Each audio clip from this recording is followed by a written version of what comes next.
ஆனால் இந்த விஜய் என்கிற இந்த நடிகர் வந்து இதில் வித்தியாசமாக இருக்கிறார். இந்த விஜய் என்ற இந்த நடிகரை நீங்கள் வந்து ஒரு தலைவர் என்று கருதுகிறீர்களே, அந்த இந்த நடிப்பு இந்த கட்சி ஆரம்பித்ததற்கு முன்னாடி அவரை பற்றி நீங்கள் என்ன அறிந்திருக்கிறீர்கள்? ஆனால் விஜயை வந்து எந்த வகையிலும் நம்ம அறியவே இல்லை. நாட்டு மக்கள் வந்து அவரை ஒரு கொடை வள்ளலாக அறியவில்லை, அவரை ஒரு போராளியாக அறியவில்லை, அவர் ஒரு பெரிய அறிவாளி சிந்தனையாளராக நம்ம அறியவில்லை. அப்போ அந்த மாதிரியான ஒரு நிலையில் சினிமாவில் அவரை வந்து காட்டுறாங்க. அதை வந்து பார்த்து ரசிக்கிறீங்க. ரசித்து விட்டு சினிமாவில் இருக்கிற மாதிரி அவர் என்ன வேண்டாலும் செய்வார் என்று ஊட்டப்பட்ட ஒரு பக்தியை தவிர இதில் ஏதாவது இருக்குதா? முதல்ல சிந்திக்க வேண்டிய விஷயம் என்னன்னு கேட்டால், நம்ம எதுக்காக வேண்டி அவர் அவர் அவர் நாட்டு ஆழ்வார் நம்ம எதுக்கு நினைக்கிறோம்? யார் எந்த நடிகையை பற்றி அந்த அம்மா வந்து சொல்றாங்களோ அந்த நடிகையோட ஒரே மாதிரி புருஷன் பொண்டாட்டி மாதிரி ஒரே மாதிரியான ட்ரெஸ் அணிந்து கொண்டு ஒரே கார்ல வந்து ஒரு ஃபங்க்ஷன்ல வந்து என்ன செய்யறாங்க, ஒரு திருமண நிகழ்வுல வந்து 2 பேரும் கலந்து கொள்றாங்க. அது மூலம் வைக்கிற செய்தி என்ன? நான் எவ்வளோட வேணாலும் எப்படி வேணாலும் இருந்தீங்கன்னு கேட்க இயலாது. ஆனா எதெல்லாம் பார்த்தோம் அதெல்லாம் கெட்டதா இருக்கு. அவருடைய நிஜ வாழ்க்கை பார்க்கவே கிடையாது. எதை வந்து அவர் வெளியே காட்டுகிறாரோ அது எல்லாமே கெட்டதா இருக்கா இல்லையா? அப்படி ஒரு விஷயத்தை நீங்க பாக்குறீங்க. அஸ்ஸலாமு அலைக்கும் வரஹ்மத்துல்லாஹி வபரகாத்துஹு.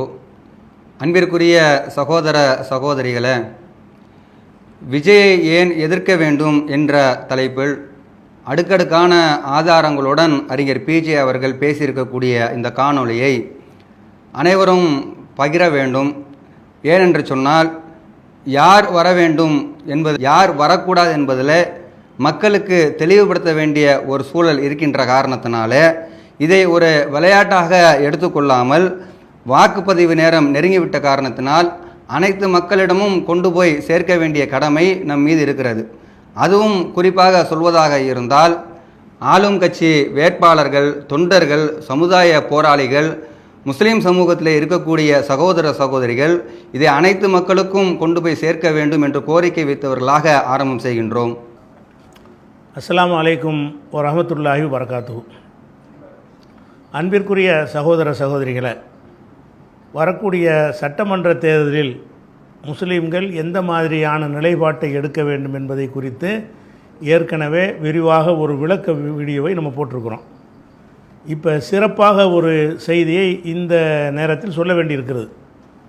அது என்ன செய்தி என்று சொன்னால், விஜய் என்ற நடிகர் தமிழக வெற்றி கழகம் என்று ஒரு கட்சியை ஆரம்பித்திருக்கிறார். அந்த கட்சிக்கு பின்னாடி வந்து வெறிகொண்ட மக்களாக பலர் போய்கொண்டிருக்கிறார்கள். வெறி பிடித்தவர்கள் எப்படி இருப்பார்களோ அந்த மாதிரி போய்கொண்டிருக்கிறார்கள். அப்போ அது சம்பந்தமாக சில விஷயங்களை அந்த மக்களும் புரிந்து கொள்ள வேண்டும் என்பதற்காக வேண்டி நம்ம பதிவு செய்ய வேண்டி இருக்கிறது. அரசியலில் யார் வேண்டாலும் வருவாங்க. வருவதாக இருந்தால் அவர்களை பற்றி மக்கள் அறிந்து கொள்ளக்கூடிய வகையில் அவர்கள் சில காரியங்களை செய்திருப்பார்கள். எந்த ஒரு மனிதன் வந்தால் கூட அவங்க ஏதாச்சும் சில காரியங்களை பேசியோ செயல்பட்டோ மக்கள்கிட்ட அறிமுகத்தை பெற்றிருப்பார்கள். அல்லது அவங்களுடைய எழுத்து திறமையினால் சில கருத்துக்களை மக்களுக்கு விதைத்திருப்பார்கள். அதனால் அவர் மீது ஒரு ஆர்வப்பட்டு அவருக்கு பின்னாடி சில பேர் போவார்கள். ஆனால் இந்த விஜய் என்கிற இந்த நடிகர் வந்து இதில் வித்தியாசமாக இருக்கிறார். ஏன்னு கேட்டால், இந்த விஜய் என்பவரை இந்த கட்சி ஆரம்பிக்கிறதுக்கு முன்னாடி இந்த மக்கள் வந்து அறிந்திருக்கவில்லை, சினிமாவில் தவிர அறிந்திருக்கவில்லை. அவர் எத்தனை நூல்கள் எழுதியிருக்கிறாரு? ஒன்றுமே இல்லை. எத்தனை பொதுக்கூட்டங்களில் பேசியிருக்கிறாரு? ஒன்றுமே இல்லை. எத்தனை மக்கள் பிரச்சனைக்காக இறங்கி போராடி இருக்கிறாரு? அப்படியும் ஒன்றுமே கிடையாது. சினிமாவில் கொடுக்குற காசுக்கு தகுந்தவாறு நடித்திருக்கிறார் என்பதை தவிர அவரை ஒரு தலைவராக, ஒரு அறிஞராக, ஒரு ஆற்றல் மிக்கவராக, நாட்டை வழிநடத்தக்கூடியவராக கருதுவதற்கு என்னத்தையாவது பார்த்துருக்கணுமா இல்லையா? இப்போ எடப்பாடினா அவர் ஒரு முதல்வராக இருந்திருக்கிறார், கட்சியில் பலகாலம் பணியாற்றிருக்கிறாரு, அவரை பார்த்துருக்கிறார்கள். ஸ்டாலினை பார்த்துருக்கிறார்கள், பிஜேபிக்காரனை கூட பார்த்துருக்கிறார்கள். அவங்க எப்படி என்னென்ன செய்வாங்க, அவங்க கொள்கை என்ன, கோட்பாடு என்ன, என்னென்ன விஷயத்துக்கெலாம் ரோட்டில் நின்றாங்க என்பதையெல்லாம் மக்கள் அறிந்து வைத்திருக்கிறார்கள். இந்த விஜய் என்ற இந்த நடிகரை நீங்கள் வந்து ஒரு தலைவர் என்று கருதுகிறீர்களே, இந்த கட்சி ஆரம்பித்ததற்கு முன்னாடி அவரை பற்றி நீங்கள் என்ன அறிந்திருக்கிறீர்கள்? அவர் என்ன மக்கள் பிரச்சனைக்கு வந்தார்? அல்லது பல கோடிகள் சம்பாதிக்கிறார்ல, இதுகளை வந்து எம்ஜிஆர் மாதிரி அல்லது வேறு நடிகர்கள் மாதிரி கோடி கோடியாக மக்களுக்கு வாரி வாரி வழங்கி அப்படி ஏதாச்சும் ஒரு நற்பெயர் எடுத்திருக்கிறாருன்னு அப்படியும் எடுக்கலை. கோடி கோடியாக பணத்தை வழங்கவும் இல்லை, எந்த ஒரு போராட்டத்திலையும் பங்கெடுக்கவும் இல்லை.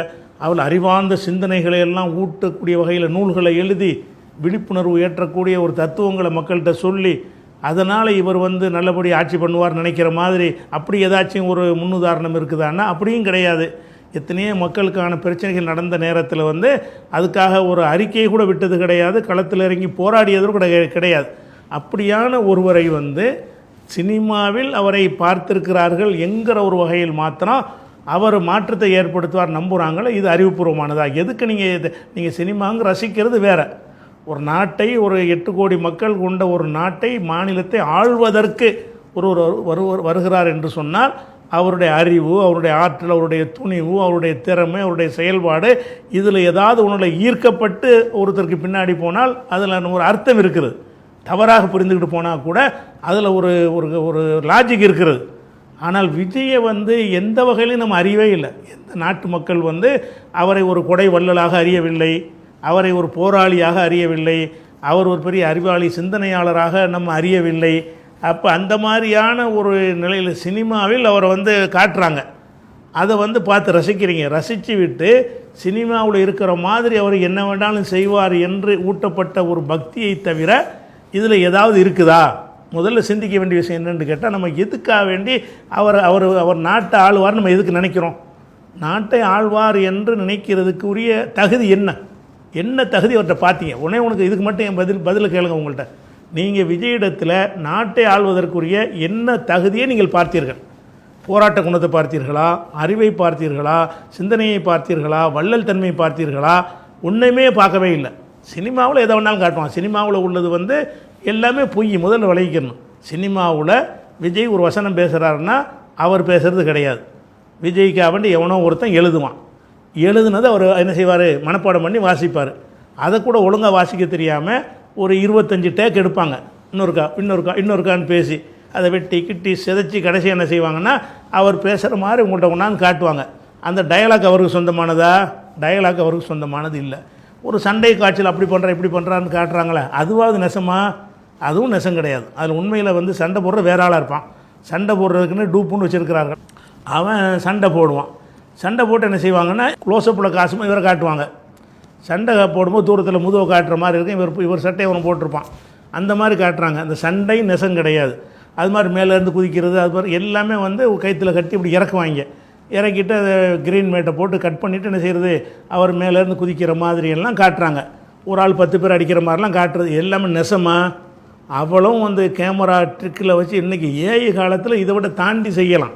அப்படியான ஒன்றை தான் நீங்கள் பார்த்தீங்களே தவிர பொது வாழ்க்கையில் அவருடைய வீரத்தை பார்த்து போராட்ட குணத்தை பார்த்துட்டு அப்படிங்கிற மாதிரி என்னத்தையாவது பார்த்தீங்களன்னா பார்க்கல. அப்படி இருக்கும் பொழுது சரி, அவரை விஜயை வந்து ஒரு தலைவர் என்று எதுக்கு தலைவர் ஆக்குறீங்க?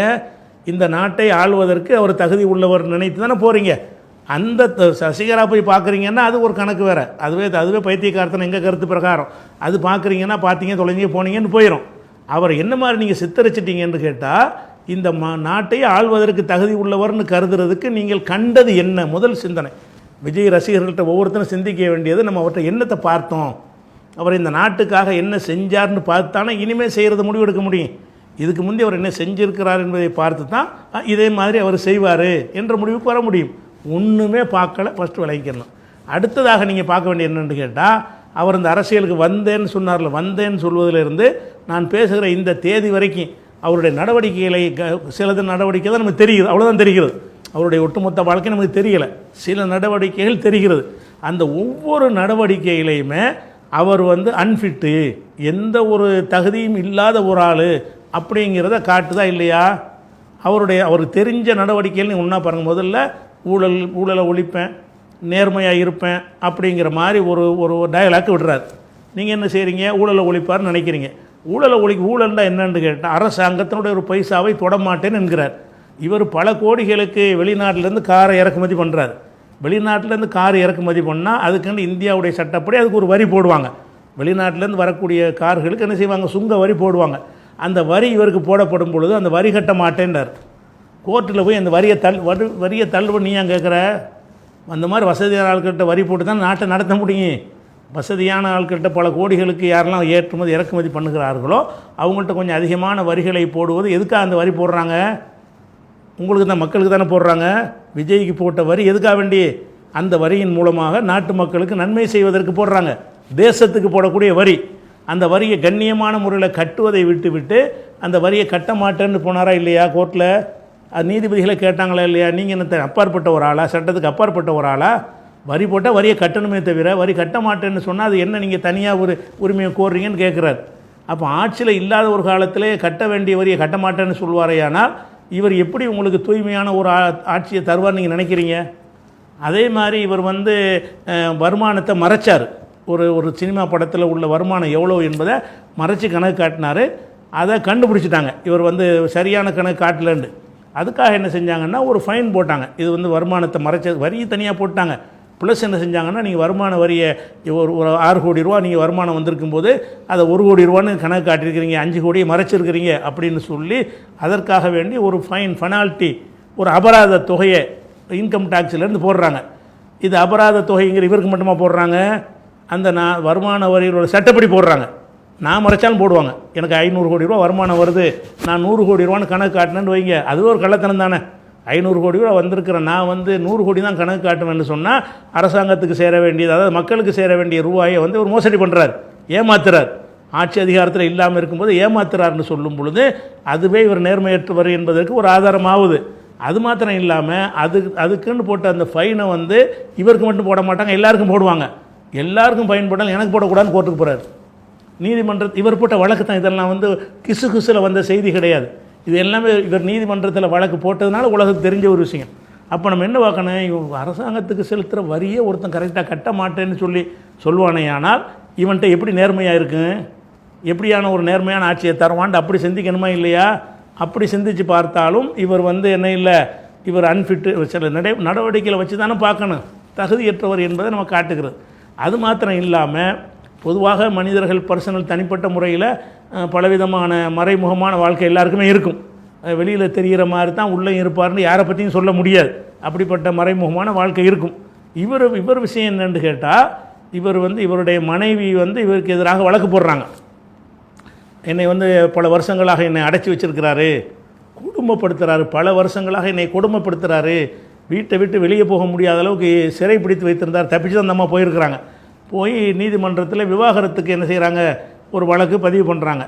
விவாகரத்து பதிவு பண்ணுறதுனா ஒரு நடிகையோட ஒரு குடும்பம் நடத்துகிறாரு, திருமணத்தை மீறிய கணவன் மனைவியாக வாழ்ந்து கொண்டிருக்கிறார்கள் அப்படின்றாக்க வழக்கு போடப்படுது. இந்த மாதிரி வழக்கு போடப்படும் பொழுது பொண்டாட்டிக்கு புருஷன் மேலே கோவம் வந்தால் பொய்யா கூட வழக்கு போடுவாங்க. அப்படிப்பட்ட ஒரு நிலையில் என்ன செய்கிறாருன்னா, இவர் இப்படி வழக்கு போட்ட பிறகு எந்த நடிகையை பற்றி அந்த அம்மா வந்து சொல்கிறாங்களோ அந்த நடிகையோட ஒரே மாதிரி புருஷன் பொண்டாட்டி மாதிரி ஒரே மாதிரியான ட்ரெஸ் அணிந்து கொண்டு ஒரே காரில் வந்து ஒரு ஃபங்க்ஷனில் வந்து என்ன செய்கிறாங்க, ஒரு திருமண நிகழ்வில் வந்து 2 பேரும் கலந்து கொள்கிறார்கள். அதன் மூலம் வைக்கிற செய்தி என்ன, நான் எவ்வளோட வேணாலும் எப்படி வேணாலும் இருக்கீங்கன்னு கேட்க இயலாது, இந்த ஒழுக்க வாழ்க்கையில் எனக்கு அவசியம். நீ வந்து விவாகரத்து மனைவி கேட்குறாங்க, மனைவி இல்லாத ஒருத்தியோடு நீ வந்து கள்ளத்தனமான தொடர்பு வைத்திருக்கிறாய் என்பது குற்றச்சாட்டு இருக்கும் பொழுது அப்படி இல்லைங்கிற மாதிரி உலகத்துக்கு நடிக்கிற மாதிரி தான் எல்லா தலைவர்களுமே இருப்பாங்க. ஏன்னா மக்களை பற்றி பயப்படுவாங்க. எல்லா தலைவர்களுக்கும் ஒரு பயம் இருக்கும். ஒரு அளவுக்கு தான் நம்ம அநியாயம் பண்ண முடியும், ஓவராக பண்ணோம்னு சொன்னால் மக்கள் வெறுத்துருவாங்க. அப்படிங்கிறது ஓவராக வெறுக்கிற மாதிரியான காரியங்களை என்ன செய்வாங்க, தவிர்த்து கொள்வார்கள், ஒதுங்கி கொள்வார்கள், மறைத்து கொள்வார்கள். இவர் என்ன செய்கிறாருன்னு கேட்டால் பகிரங்கமாக ஊர் உலகம்லாம் பார்க்குற மாதிரி ஒரு ஃபங்க்ஷனில் போய் இவரும் அந்த நடிகையின் திருசாங்கிற நடிகையும் சேர்ந்து ஒரே மாதிரியான பட்டு ட்ரெஸ்ஸில் வந்து வர்றாங்க. ஒரு காரில் வந்து ஒன்றா இறங்குறாங்க, புருஷன் முண்டாட்டி மாதிரி இறங்குறாங்க, அதை எல்லாரும் பார்க்குறாங்க. இதன் மூலம் அவர் சொல்ல வேண்டிய செய்தி என்ன, இப்படியான ஒருவர் வந்து என்ன மாதிரி உங்களுக்கு வழிகாட்டுவார். அவர் என்ன சொல்ல வர்றாரு, நான் எப்படி வேணாலும் போவேன், கல்யாணம் பண்ணாமல் இருப்பேன், என் பொண்டாட்டி கூட விரட்டி விடுவேன், விரட்டி விட்டு சட்டவிரோதமாக ஒருத்தோடு நான் வருவேன், எவனும் என்னை கேட்க இயலாது, அப்போ நான் என்ன வேணாலும் செய்வேன், எவனும் கேட்க இயலாதுன்னு சொல்லக்கூடிய ஒருவரை எப்படி தலைவராக்குறீங்க? இப்படிப்பட்ட ஒருத்தர் வந்து அது மாத்திரம் இல்லாமல் ஒரு மனிதன் வந்து அவன் மனைவி மக்கள்கிட்ட பிரச்சனைகள்லாம் இருக்கு. இவருக்கு யாரோடையெல்லாம் பிரச்சனைன்னு பாருங்கள். இவர் தகப்பனோட இவர் இருக்கிறாரா, பெத்த தகப்பனோட இவர் இருக்கிறாரா இல்லை, கவனிக்கிறாரா இல்லை, பெத்த தாயோடையும் இல்லை, கட்டின மனைவியோடும் இல்லை, பெத்த 2 பிள்ளைகள், ஒரு ஆம்பளை பிள்ளை ஒரு பொம்பளை பிள்ளை, 2 பேரோடையும் இல்லை, அவன் ரூமோட தங்கிட்டு இருக்கிறாங்க பிள்ளைகள். அப்போ மனைவியோடவும் ஒருத்தராக இருக்க முடியலை, பிள்ளையோடு இருக்க முடியல. மனைவி விட்டு சண்டை வந்தாலும் பிள்ளையை விட்டு கொடுக்க மாட்டான். ஏன்னா பிள்ளைய மனைவியோட பிரச்சனை வந்தாலும் தாய் தகப்பனை ஒருத்தர் விட்டு கொடுக்க மாட்டான். அப்போ தாயும் வேணாம், தகப்பனும் வேணாம், பொண்டாட்டியும் வேணாம், பிள்ளையும் வேணாம், மகனும் வேணாம், மகனும் வேணாம், அப்படி இருப்பாரே. ஆனால் யார் பக்கம் தப்பு இருக்குன்னு நினைக்கிறீங்க? ஒரு மனைவி கணவன் மட்டுமா இருந்தால் இவர் மேலே இருக்கலாம், அவர் மேலே இருக்கலாம் நினைக்கலாம். எல்லார்ட்டையும் பாய்ச்சிக்கிட்டு இருந்தாருன்னு சொன்னால் பஞ்சாயத்து இவர்கிட்ட தான் இருக்குன்னு அர்த்தம். இவர் ஒரு அநியாயக்காரன் விளங்குதா இல்லையா? ஒரு அநியாயமான ஒரு இப்போ தாயை மதிக்கிறதில்ல, தகப்பனை மதிக்கிறதில்ல, பெத்த பிள்ளைக்கு கவனிக்கிறது இல்லை, வந்து கட்டின மனைவியை சரியாக மதிக்கிறது இல்லை, அவள் இருக்கும்போது இன்னொருத்தையோட வாழ்வது என்பதை வந்து நான் அப்படித்தான் செய்வேன் என்று பகிரங்கமாக ஒருத்தர் நடந்து கொண்டு இருக்கும் பொழுது அவர் வந்து இந்த தமிழகத்தை ஆழ்வார்னா என்ன மாதிரி ஆழ்வார்? அப்போ இந்த மாதிரி ஆழ்வதை அதுக்கு பின்னாடி போகக்கூடிய பொம்பளைலாம் நான் கேட்குறேன், உன் புருஷன் இந்த மாதிரி ஒருத்தையை கூட்டிகிட்டு போனால் ஓகேயா? அதனால் அவர் நியாயப்படுத்துகிறார்ல. அவர் என்ன செய்கிறாரு, மனைவி இருக்கும் பொழுது இன்னொருத்தையோட கல்யாணம் பண்ணாமல் வேற ஒருத்தையை கூட்டிகிட்டு பகிரங்கமாக சீனில் வர்றாருன்னு சொன்னால் இந்த விஜய்க்கு ரசிகைகளாக இருக்கக்கூடிய பெண்களை பார்த்து நான் கேட்குறேன், இந்த மாதிரி வந்து உங்களுடைய கணவன்மார்கள் நீங்கள் இருக்கும் பொழுது உங்களை ஒதுக்கி வைத்து விட்டு சட்டப்படி கல்யாணம் பண்ணாமல் இன்னொருத்தி அழைத்து கொண்டு பகிரங்கமாக ஊர்வலம் போய்கிட்டு இருந்தாரே, ஆனால் அது உங்களுக்கு உடன்படுமா? உடன்படும் என்றால் அவரை ஆதரிக்கலாம். நீங்கள் உடன்படாதுல அதை ஏற்றுக்கிற மாட்டீங்கல்ல. அந்த மாதிரி ஒரு செயலை செய்கிறவனே இப்படி நீங்கள் தலைவருங்கிறீங்க. இப்படி எந்த தலைவர் நாட்டில் நடந்தது இல்லையே. பல பெண்களோட வாழ்ந்த தலைவர்லாம் இருக்கிறாங்க. இருந்தாலும் என்ன செய்வாங்க, அதை வந்து அது பிரச்சனையாகாத அளவுக்கு. இப்போ எம்ஜிஆர் வந்து ஜெயலலிதாவோட இருந்தாருன்னு அவருக்கு எல்லாம் ஜானகி கம்ப்ளைண்ட்லாம் பண்ணலை. மனைவி கம்ப்ளைண்ட் பண்ணாத அளவுக்கு அவங்களே அனுசரித்தவர்களாகத்தான் அப்படி போயிட்டு அப்படி நிறைய பேர் இருந்திருக்கிறாங்க. கட்டின பொண்டாட்டியே கம்ப்ளைண்ட் பண்ணுற ஒரு மாதிரியான ஒரு தலைவர் இது வரைக்கும் வந்தது உண்டா? கருணாநிதி வந்து 2 மனைவியோட இருந்தார், அதை தயாளம்மாள் போய் புகார் பண்ணாங்களா? அப்போ அவங்களே அனுசரித்து இவங்களே அனுசரித்து எதுவும் பிரச்சனை இல்லாமல் நம்ம தலைவராக இருக்கிறோம், இது ஒரு கெட்ட முன்மாதிரியாக வரக்கூடாதுங்கிறதுக்காண்டி தானே நடந்த தலைவரை நீங்கள் பார்த்துருக்குறீங்க. இந்த மாதிரியான ஒரு கேடுகட்ட ஒரு செயலை அவர் செஞ்சுருக்கிறாரா இல்லையா? அது மாத்திரம் இல்லை, இந்த தேர்தலில் போட்டியிடுவதற்காக வேண்டி அந்த வருமான வரி கணக்கு காட்டணுங்க. அது எவ்வளோன்னு எல்லாத்தையும் காட்டணும். அந்த கணக்கில் என்ன செய்கிறாருன்னு கேட்டால், மனைவிக்கு இப்போ தாய் தகப்பனுக்கு பிள்ளைக்கு செலவழித்ததெல்லாம் கடன் எழுதி காட்டுறாரு. என் தகப்பனார் கொடுத்த கடன், தகப்பனாரிடமிருந்து வர வேண்டிய கடன், தாயாரிடமிருந்து வர வேண்டிய கடன், பெத்த மகனிடமிருந்து வர வேண்டிய அந்த வருமான வரியில் இவர் தாக்கல் பண்ண கணக்கு. இது வந்து எவனோ கிசு உள்ள இட்டு கட்டினது கிடையாது, இவரே டைரெக்டாக தாக்கல் பண்ண ஒரு கணக்கு. அந்த கணக்கில் என்ன செய்கிறாருன்னு கேட்டால், தகப்பனுக்கு கொடுத்ததையும் கடன்கிறாரு, தாய்க்கு கடன்கிறாரு, பொண்டாட்டிக்கு கடன்கிறாரு, மகனுக்கு கொடுத்தது கடன்கிறாரு, மகளுக்கு கொடுத்தது கடன்கிறாரு. இவ்வளோ பேருக்கு கடனாக கொடுத்துருக்குறேன், எனக்கு கடன் தரணும் அப்படின்னு சொல்கிறத வந்து கணவன்கிற முறையில் மனைவிக்கு செலவழித்தது, பிள்ளைகளுக்கு செலவழித்தது, தாய் தகப்பனை கவனித்தது, இதுகளையெல்லாம் கடன் எவனா சொல்லுவானா உலகத்தில்? அப்படியே ஒரு ரகசியமாக கடன் மாதிரி வச்சுருந்தா கூட ரகசியமாக வச்சுக்கிடுவானே தவிர அதை வந்து இது வந்து இன்கம் டேக்ஸும் கண்டுபிடிக்க முடியாது. கடன்கிறத வந்து நீங்களாக சொன்னால் தான் கண்டுபிடிக்க முடியும். இது ஏன் சொல்கிறீங்க? பகிரங்கமாக ஓப்பனாக ரெக்கார்ட் பண்ணி இதில் போட்டிங்கன்னா இணையதளத்தில் ஏற்றுவான்னு தெரியும்ல. தேர்தல் கமிஷனில் கொடுத்துட்டு என்று சொன்னால் அவனுடைய தேர்தல் கமிஷனுடைய இணையதளத்துக்கு போனீங்கன்னா விஜய் கொடுத்த அந்த ஆவணம் அப்படி இருக்கும். அப்போ பெத்த அப்பனுக்கு கடன் கொடுக்குறான், அம்மாவுக்கு கடன் கொடுக்குறான், பொண்டாட்டிக்கு கடன் கொடுக்குறான், பெத்த பிள்ளைகளுக்கு கடன் கொடுக்குறான்னா இது என்ன மாதிரியான ஒரு ஆளாக இவரை நீங்கள் கருத முடியும்? இவர்கிட்ட என்ன மாதிரியான ஒரு ஒழுக்க நெறிகள் இருக்குன்னு நினைக்கிறீங்க? அப்போ இதை வச்சு பார்க்கும் பொழுது அவரை வந்து வாழ்க்கை நம்ம பார்க்கல, ஆனால் எதெல்லாம் பார்த்தோமோ அதெல்லாம் கெட்டதாக இருக்குது. அவருடைய நிஜ வாழ்க்கை நம்ம பார்க்கவே கிடையாது. எதை வந்து அவர் வெளியே காட்டுகிறாரோ அது எல்லாமே கெட்டதாக இருக்கா இல்லையா? அப்படி ஒரு விஷயத்தை நீங்கள் பார்க்குறீங்க. அதே மாதிரி என்னென்னு கேட்டால், ஒரு முக்கியமாக முஸ்லீம்களுக்கு பிரத்யேகமாக நான் சொல்ல வேண்டியது, இவருடைய உடல்லேருந்து அதாவது நாடி நரம்பு முழுசும் முஸ்லீமுடைய விருப்பு ஊறி போன ஒரு நடிகர் தான் விஜய். நல்லா விளங்கிக்கிறங்க.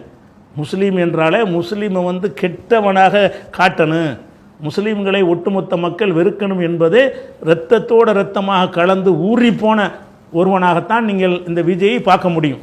எப்படி பார்க்க முடியும்? விஜய் வந்து ஒரு சாதாரண நடிகர் இல்லை.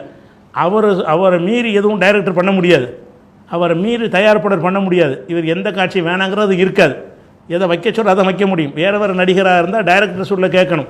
டைரக்டர் சொல்ல கேட்குறங்கிறவங்க 2ஆம் கேட்டகரி 3ஆம் கேட்டகரி நடிகர்களுக்கு தான் அது பொருந்தும். இவருக்கு, ரஜினிகாந்துக்கு, எம்ஜிஆர், சிவாஜிக்கெல்லாம் பொருந்தாது. அவங்க சொல்கிறது தான் டைரக்டர் என்ன செய்வாங்க, எடுப்பாங்க. அந்த நிலையில் இருக்கக்கூடிய ஒரு நடிகராக இருக்கார்ல, அந்த நடிகர் வந்து காட்சி வைக்கிறாரு. துப்பாக்கின்னு ஒரு படத்தை கொண்டு வந்தார். அந்த படத்தில் என்ன பண்ணுறாருன்னு கேட்டால், முஸ்லீம்களை வந்து ஸ்லீப்பர் செல்லுன்னு சொல்கிறார். ஸ்லீப்பர் செல்னா என்ன சொல்கிறாருன்னு கேட்டால், முஸ்லீம் தீவிரவாதி இருக்கிறான், ஆனால் அவன் தீவிரவாதி மாதிரி உங்களுக்கு தெரிய மாட்டான். எப்படி தெரியுமா? டீ கடை வச்சுருப்பான், பெட்டி கடை வச்சுருப்பான், அயன் பண்ணுற நடப்பாதை கடை வச்சுருப்பான், ஒரு பழக்கடை வச்சுருப்பான், அந்த மாதிரி இருப்பான். அவனை வந்து சாதாரண கடை வச்சுக்க நினச்சிக்கிட்டு இருக்கிறிய, இவன் வந்து இந்தியாவுக்கு எதிராக துரோகம் பண்ணுறதுக்கு பாகிஸ்தானுடைய உளவாளியாக இருப்பானுவோ. ஸ்லீப்பர் செல்னா என்ன அர்த்தம்?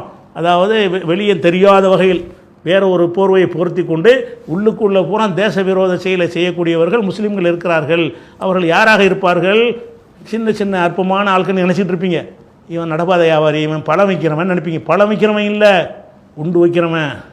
இவன் அயன் பண்ணுறவன் இல்லை, இவன் குண்டு வைக்கிறதுக்கு உதவி செய்கிறவன், இவன் தான் எல்லா ஏற்பாடும் செய்கிறவன். அப்படியான ஆட்கள்னு அந்த படத்தில் காட்டினாரா இல்லையா? ஒரு சினிமாவில் இப்படி காட்ட வேண்டிய அந்த கதைக்கு தேவையே இல்லை. ஸ்லீப்பர் செல்லுன்னு வழியை நுழைக்கப்பட்டு காட்டுது. இதனுடைய விளைவு என்ன? இந்த மானங்கெட்டு போய் விஜய்க்கு பின்னாடி போகிற முஸ்லீம் பேர் தாங்கிட்டு கேட்குறேன், இந்த மாதிரி கேடுகட்டவன் செஞ்சதுனால முஸ்லீமுக்கு வீடு தர்றானா? இவன் விதைச்சி விட்ட அந்த விதையினால் முஸ்லீம்கள் வாடகைக்கு வீடு கேட்டு போனால் உங்களுக்கு தரமாட்டோங்க, நீங்கள் வந்து ஸ்லீப்பர் செல்றீங்க, எந்த புற்றில் எந்த பாம்பு இருக்குன்னு சொல்ல முடியாதுங்க என்று சொல்லி நம்மளுக்கு வீடு தர மறுக்கிறானே. அதுக்கு இவனுடைய இந்த சினிமா காரணம். நல்லா விளைவிக்க. உன்னை வேலைக்கு சேர்க்க மாட்டேங்கிறான். முஸ்லீம்னா நம்ப முடியாது, வெளித்தோற்றத்தை வச்சு நம்பக்கூடாது, அவனுக்கு இன்னொரு முகம் இருக்குது. முஸ்லீம்களுக்கெல்லாம் இப்போ வெளியில் தெரிகிற முகம் இல்லாமல் இன்னொரு முகம் இருக்குன்னு இவன் காட்டினானா இல்லையா?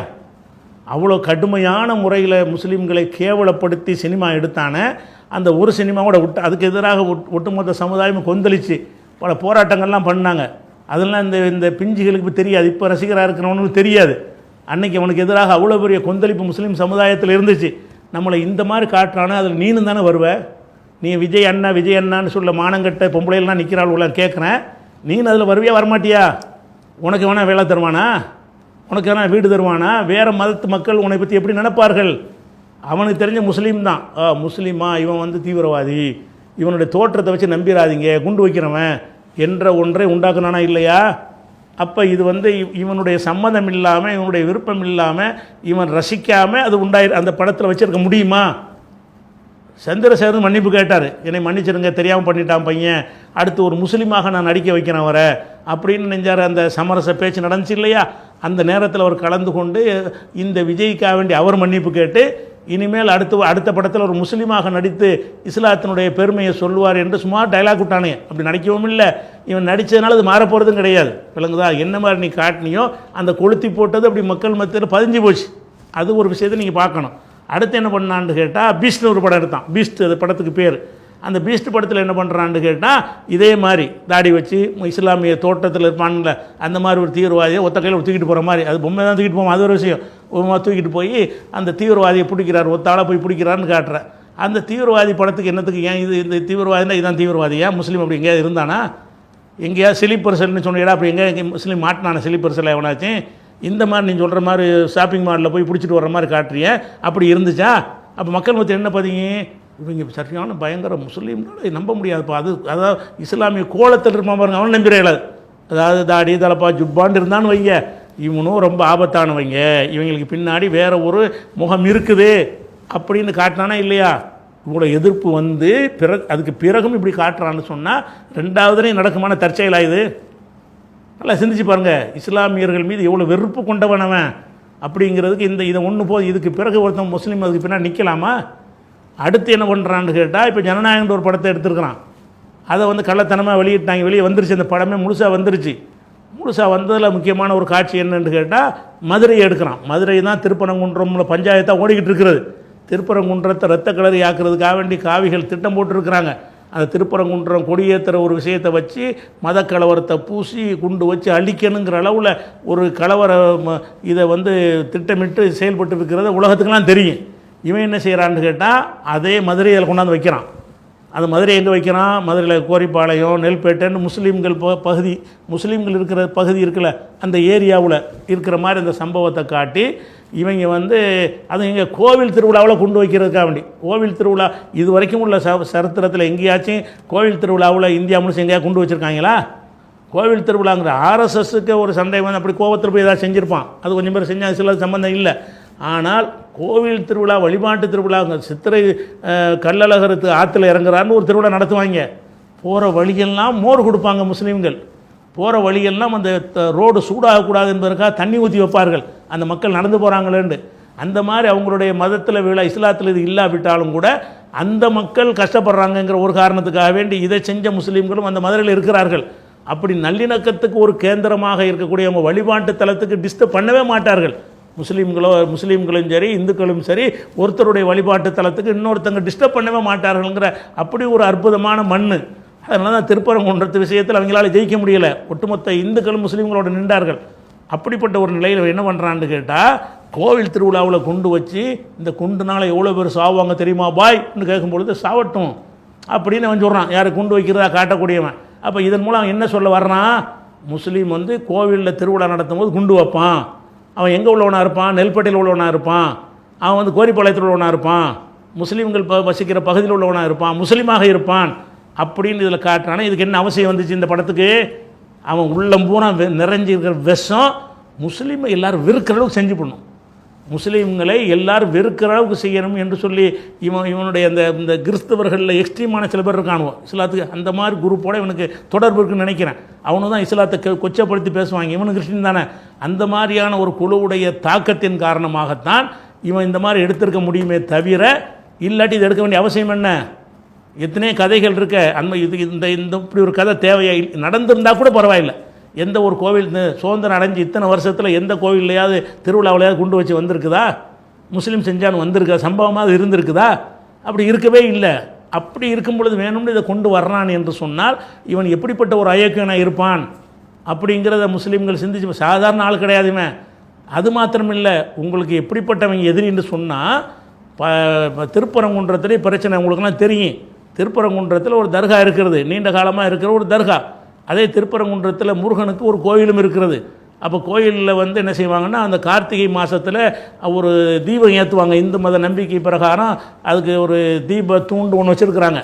அதன் மேலே எண்ணெயெல்லாம் ஊற்றிக்கிட்டு அதில் தீபத்தை ஏற்றுவாங்க. தீபத்தை வந்து இந்து மக்கள் வழிபடுவாங்க. அது காலங்காலமாக நடந்துக்கிட்டே இருக்கிறது. அந்த ஒரு நேரத்தில் என்ன செய்கிறாங்கன்னு கேட்டால், அந்த தர்காவில் ஒரு தூண் மாதிரி வச்சுருக்குறாங்க. தூண் என்பது வந்து தூண் கிடையாது, அது எல்லைக்கல். மலையில் எல்லைக்கல் அப்படி தான் வைப்பாங்க. தரையில் எல்லைக்கல் வந்து சும்மா 3 அடி 4 அடிக்கு நட்டி வச்சுருப்பாங்க. சர்வே கல்லுமாங்கல்ல, அந்த சர்வே கல்லுங்கிறது. ஆனால் மலை உச்சியில் வந்து உள்ள இடத்த பார்க்குறதா இருந்தால் இந்த இடத்துலேருந்து இந்த இடம் வரைக்கும் இன்னாருக்கு சொந்தம்னா என்ன செய்வாங்க, 2 பெரிய தூணை நட்டி வச்சுருவாங்க. அந்த தூணில் இருந்து இந்த தூண் வரைக்கும் உள்ளது இந்த தர்காவுக்கு சொந்தம் அப்படின்னு காட்டக்கூடிய வெள்ளைக்காரங்காலத்திலேருந்து உள்ள ஒரு நடைமுறை பிரகாரம் ஒரு சர்வே கல் ஒன்று, பெரிய தூண் ஒன்று இருக்கிறது. அந்த தூணு தான் தீபக்கல். அதில் நாங்கள் ஏற்றுவோங்கிறோம். அது தர்காவுக்கு சொந்தம். இன்னொரு சமுதாயத்தினுடைய வழிபாட்டு தலத்துக்கு சொந்தமாக இருக்கக்கூடிய ஒரு தூணை குறிப்பிட்டு அந்த தூணில் வந்து நாங்கள் தீபம் ஏற்றுவோம்னு சொல்கிறோம். அதுக்கு சாமிநாதன்கிற ஒரு நீதிபதி, காவி நீதிபதி ஒருத்தர் இருக்கார். அவர் துணை போய் என்ன செய்கிறாரு, ஆர்டர் பண்ணுறாரு, உத்தரவு போடுறாரு, கண்டிப்பாக செய்யணுங்கிறாரு. அவ்வளவு கடுமையான முறையில் பண்ணுறாரு. அரசாங்கம் எதிர்த்து பயங்கரமாக ஃபைட் பண்ணுறாங்க. அப்புறம் வந்து இராணுவத்தை அனுப்பி நான் வந்து ஏற்ற விடுவேங்கிறாரு. அதையெல்லாம் மீறி எந்த வகையில் முறியடிக்கணுமோ அந்த மாதிரி திமுக அரசாங்கம் வந்து சூப்பராக அதை வந்து கையாண்டாங்க. அது ஒரு விஷயம். இப்படி நடக்கும் பொழுது இதை வந்து இவன் என்ன செய்யணும்? இவன் வந்து உங்களுக்கு ஆட்சிக்கு வரப்போகிறான், கிழிக்க போகிறான்னு நினைக்கிறீங்கள? இது முஸ்லீம்களுக்கு உள்ள ஒரு பிரச்சனை தானே. முஸ்லீம்கள் தொடர்ந்து நாங்கள் வழிபாட்டு தலமாக வச்சுருக்குறோம். அது கோயிலுக்கு சொந்தமானது இல்லை. கோயிலுக்கு சொந்தம்னு கோயில் நிர்வாகமும் சொல்லவில்லை. கோயிலுக்கு சொந்தம்னு சொல்லி மதுரையில் உள்ள இந்து மக்களும் சொல்லவில்லை. எந்த ஒரு கட்சியும் சொல்லவில்லை. எந்த ஒரு இயக்கமும் சொல்லவில்லை. இந்து இயக்கங்கள் நிறைய இந்த மதுரையில் இருக்கிறது, அவங்களும் சொல்லவே இல்லை. இந்த காவிகள் மாத்திரம்தான் அதை கொண்டாடுறாங்க. அவங்க கூட இது வந்து கோயிலுக்கு சொந்தமானது என்று ஒரு ஆதாரத்தையும் காட்டவே இல்லை. அத்துமீறி வேணும்டே இன்னொருத்தனுக்கு சொந்தமான இடத்துல தீபம் ஏற்றணும்னு சொன்னால் அந்த தீபம் ஏற்றுறதை வச்சு கடைசியாக எங்களுக்கு தான் அந்த தர்கா சொந்தம்னு காட்டணுங்கிற திட்டம். அதை பகிரங்கமாக வச்சு ராஜா அறிவித்தார். இதை ரீலொகேட் பண்ணணும், இந்த தர்காவை வந்து என்ன செய்யணும், அப்படி பேத்துக்கிட்டு போய் வேறு இடத்துல வைக்கணும், அப்போ தான் பிரச்சனை தீரும் என்றெல்லாம் சொன்னார், பகிரங்கமாக சொன்னார். அந்த மாதிரியான ஒரு இஷ்யூ நடந்துக்கிட்டு இருக்கும் பொழுது இவன் என்ன செஞ்சான், வாயை திறந்தானா? இவனை ஒரு தலைவன் நினச்சிக்கிட்டு எல்லாரும் வாயை திறந்தாங்க. இந்த இஷ்யூவுக்கு வந்து அனைத்து கட்சிகளும் வாயை திறந்தாங்க. ஒன்று வந்து காவிகள் வந்து ஆதரவாக வாயை திறந்தார்கள். காவிகள் இல்லாத அனைத்து கட்சிகளும் அதுக்கு எதிராக வாயை திறந்தார்கள். இது அநியாயம் பண்ணுறாங்க, இது இந்துக்களுக்கு உரிய மேற்று கிடையாது அப்படின்னு சொல்லி கடுமையான முறையில் எதிர்ப்புகளை பதிவு செஞ்சாங்க எல்லாரும். இவன் என்ன செஞ்சான், இந்த கூத்தாடி விஜய் என்ன செஞ்சான்னு கேட்டால் அதுக்கு வந்து வாயை திறக்கவே இல்லைங்க. உங்களை பாதுகாப்பாக சிறுபான்மை மக்களுக்கு சப்போர்ட்டாக இருப்பான்னு நினைக்கிறிய, சிறுபான்மை மக்களுடைய ஒரு வழிபாட்டு தலமாக கருதுகிறாங்களே, அது பறிபோகிற ஒரு விஷயம் நடக்கிறது. அவங்க பக்கம் நிற்பேன்னு சொன்னானா, அது சிறுபான்மை மக்களுடைய வழிபாட்டத்தில் கை வைத்தால் நடக்கிறது வேற அப்படின்னு சொன்னானா? சொல்லணுமா இல்லையா? சொன்னது மட்டும் இல்லை, அவனுடைய கட்சியைச் சேர்ந்த ஒருத்தன் நிர்மல்குமார், அவன் பேர் யாவமில்லை, நிர்மல்குமார் நினைக்கிறேன், அவன் என்ன சொல்கிறான்னு கேட்டால் இது வந்து தேவையில்லாமல் அரசாங்கம் பிரச்சனை கிளப்புது, அரசாங்கம் தான் காரணம் அப்படின்னு சொல்லி அரசாங்கம் இந்த தீபம் ஏற்றுறதை தடுத்தாங்கல்ல. சட்டப்படி உரிமை இல்லை உனக்கு, கோயில் நிர்வாகம் தான் ஏற்றணும், தனித்தனி ஆள்லாம் ஏற்ற முடியாதுன்னு சொன்னாங்கல்ல, அந்த செயல் தப்புங்கிறான். அதாவது தீபம் ஏற்ற விடணுங்கிறான். அதாவது இப்போ முஸ்லீம்களுக்கு சொந்தமான ஒரு இடத்துல போய் தீபத்தை ஏற்றுவதற்கு காவிகளுக்கு அனுமதி கொடுக்கணுங்கிறான் பச்சையா. இவன் யார்? இவன் ஆர்எஸ்எஸ் விட கொடியவன் இல்லையா? ஆர்எஸ்எஸ் இயக்கத்தை விட மகா கொடியவன். முஸ்லீம்களை பொறுத்த வரைக்கும் நஞ்சு மாதிரி வெறுக்கப்பட வேண்டிய ஒருத்தன் இருப்பானே, ஆனால் அது இந்த விஜய்ங்கிற கூத்தாடி தான். அதை நீ ஞாபகத்தில் வச்சுக்கிறேன்னு. இந்த திருப்பரங்குன்றத்தில் அவன் வாய்மூடி மட்டும் இருக்கவில்லை, எதிராக கருத்து சொன்னான். அதை நீங்கள் கவனிக்கிற ஒரு விஷயத்தை பார்க்கணும். அப்போ இந்த மாதிரி இதெல்லாம் இது அது போக என்னென்னு கேட்டால், இவன் இன்னொன்னையும் கவனிக்கணும். இவனை ஒரு நடிகன் நீங்கள் தலைவன் ஏற்றுக்கிறதா இருந்தால் ஆட்சிக்கு வந்தால் என்னத்தை செய்வான், அது தனி விஷயம். ஆட்சியில் இல்லை என்று சொன்னால் நடக்கக்கூடிய எந்த ஒரு அநியாயத்தையும் தட்டி கேட்குறவனாக இருக்கணுமா இல்லையா? தட்டி கேட்குறவனாக தான் தலைவனாக இருப்பான். ஒரு தப்புன்னு தெரிஞ்சால் தட்டி கேட்குறவனாக இருக்கணும். இவன் இதுவரைக்கும் சில அநியாயங்கள் நடந்துச்சே, அதில் பிஜேபி செஞ்ச அநியாயத்துக்காவது பிஜேபி தட்டி கேட்டானா? தட்டி கேட்குறவனா இருந்தானா? அந்த அநியாயம் இவனை ஒத்துக்கிறான். அந்த அநியாயம் செஞ்ச பாஜகன்னு ஒரு வாயில் ஒரு வார்த்தை வரமாட்டேங்குது. எப்படிப்பட்டவனாக இருக்கான்? உதாரணமாக இவனுடைய இந்த ஜனநாயகங்கிற படத்தை எடுத்துக்கிறங்க. இந்த படத்துக்கு தணிக்கை கொடுக்கல, கோர்ட்டுக்கு போனாங்க. அதை இழுத்துட்டு போய் அந்த இன்னமும் தணிக்கை கொடுக்கல, அதை கொடுத்து ரிலீஸ் பண்ணலை அந்த படத்தைன்னு வைங்களேன். இந்த வேலையை செய்வதற்கு மாநில அரசுக்கு அதிகாரம் இருக்கா? படத்தை வெளியிடுவதாக இருந்தால் சென்ட்ரல் கவர்மெண்ட் தான் அதை செய்யணும். சென்ட்ரல் கவர்மெண்ட்டில் தான் தணிக்கை குழு நியமிப்பாங்க. அதில் மாநில அரசாங்கலாம் ஒன்றும் செய்ய முடியாது. இன்னும் சொல்ல போனால் இப்போ திமுகவை சார்ந்தவர்கள் பராசக்தின்னு ஒரு படம் எடுத்தாங்க. அதை ஒட்டிய இந்த ஜனநாயகங்கிற படம் வரக்கூடிய அதே டைம்லையே பராசக்தின்னு ஒரு படம் எடுத்தாங்க. அதில் அந்த அந்த விடுதலை போராட்டங்கள், தமிழுக்காக நடந்த போராட்டங்கள், அறிஞர் அண்ணாவுடைய காலம், அந்த மாதிரி விஷயங்கள் எல்லாம் சொல்லக்கூடிய ஒரு படமாக அதில் இருந்தது. அந்த படம் திமுகவுடைய சார்பாளர்கள் எடுத்த ஒரு படத்தில் கூட எல்லாத்தையும் வெட்ட சொன்னான். இவங்களுக்கு எந்த அதிகாரம் இல்லைங்க சொல்கிறேன். இந்த தணிக்கை குழுவில் திமுகவுக்கு எந்த சம்மந்தமும் ரோலும் கிடையாது. அவங்க விரும்பின காட்சியில் வைக்க முடியலை.